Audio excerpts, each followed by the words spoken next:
Gowthaman tax நம்பருக்கு வணக்கம். இப்போ நீங்கள் பார்க்குறது பர்பில் ருயலா ஹுமிலிஸ் அப்படிங்கிற அந்த மலர். பார்த்தா அந்த டிசம்பர் பூ மாதிரியே இருக்கும், பர்பிள் கலரில் இருக்கும். இந்த இது பார்த்திங்கன்னா ருயலாங்கிறது வந்து ஒரு அதோட பொதுவான பேர். ருயலாங்கிற பேரில் இந்த பூக்கள் எல்லாமே இதே மாதிரி தான் இருக்கும். ஆனால் அந்த இலை பார்த்திங்கன்னா இந்த ருயலாலே வந்துட்டு இந்த மாதிரி நீட்டு இலைகளாக இருக்கிறதும் இருக்கும், இந்த மாதிரி இருக்கும். இப்போ ருயலாலே வந்து இது ஒரு வெரைட்டி, இது ஒரு வெரைட்டி. ஆனால் பூக்கள் வந்து ஒன்று போல தான் இருக்கும். ஏன்னா இப்போ இந்த செடியெலாம் பார்த்திங்கன்னா எங்கள் வீட்டில் இது பிங்க் கலரில் பூ பூக்கும், பர்பிள் கலர்லேயும் பூக்கிறது உண்டு.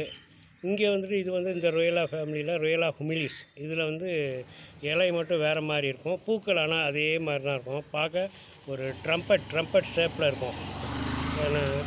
இதில் பார்த்திங்கன்னா அந்த விதைகள் வந்துட்டு இந்த நீட்டாக இருக்குது பார்த்திங்களா, இதுக்குள்ளே தான் விதை வரும். அந்த விதையெல்லாம் பார்த்திங்கன்னா அப்படியே வெடித்து பரவுற மாதிரியான விதை அமைப்பு. இது நீங்கள் கவனிச்சிருப்பேன், இந்த சின்ன பசங்கள்லாம் விளையாட்டுக்கு என்ன பண்ணுவாங்கட்டா, இந்த விதையை நல்லா முத்துனதுக்கப்புறம் நம்ம வாய்க்குள்ளே போட்டோன்னா அந்த எச்சில் பட்டதுனாலே வந்து அப்படியே டப்புன்னு வெடிக்கும், அந்த மாதிரிலாம் இருக்கும். அந்த விதை தாங்க இதுவும். ருயலா ஹுமிலிஸ் இது. இன்றைய நாள் உங்கள் அனைவருக்கும் இனிதாக அமைய வாழ்த்துக்கள். நன்றி.